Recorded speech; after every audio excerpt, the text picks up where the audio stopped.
হঠাৎ করে এখানে 15% ভ্যাটের ঘোষণা দিল। এনবিআর এর এই সিদ্ধান্ত, দিস ইজ নট রাইট। যানজটের এই নগরে স্বপ্নবাহন মেট্রো রেল। সেই মুহূর্তে প্রতিদিন প্রায় 3 লাখ যাত্রী ব্যবহার করছেন এই উড়াল রেলপথ। উত্তরা থেকে আগারগাঁও পর্যন্ত মেট্রো রেল চালু হয়েছিল 2022-এর ডিসেম্বরে। গত বছর থেকে পুরোদমে মতিঝিল পর্যন্ত সেবা দিচ্ছে মেট্রো। সেই সেবার উপর 28 ডিসেম্বর 2022 থেকে 30 জুন 2024 পর্যন্ত মূসক অব্যাহতি দেওয়া হয়েছিল। মেয়াদ শেষে তা আবারও অব্যাহতি দেওয়ার ক্ষেত্রে এনবিআর আপত্তি জানিয়েছে।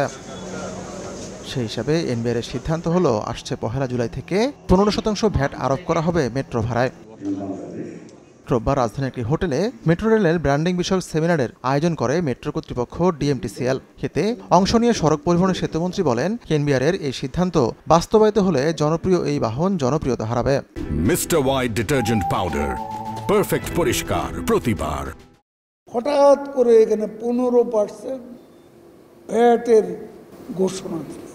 ভারতে কি সেটা আছে? ভারতে কোনো ভ্যাট নেই, তাহলে আমরা কেন করব? আমি মাননীয় প্রধানমন্ত্রীকে বিষয়টি জানিয়েছি যে এনবিআর এর এই সিদ্ধান্ত, this is not right, this is wrong decision. এটা হয় না, এতে মেট্রো রেলের সুনামটা নষ্ট। প্রধানমন্ত্রী বলেছেন তিনি বিষয়টি পুনর্বিবেচনার ব্যাপারে আশ্বাস দিয়েছেন।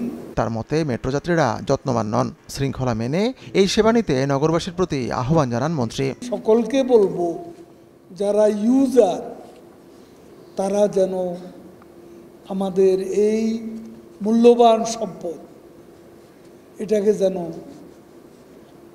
ভালোভাবে ব্যবহার করতে শেখেন। প্রকল্প 2041 অনুযায়ী উন্নত বিশ্বের কাতারে সামিল হতে আইএমএফ এর শর্ত মেনে মেট্রোতে ভ্যাট সংযুক্তির যুক্তি দেখিয়েছে এনবিআর। এখানে আমি দেখছি। হাতিকুর রহমান তামাল, সময় সংবাদ, ঢাকা।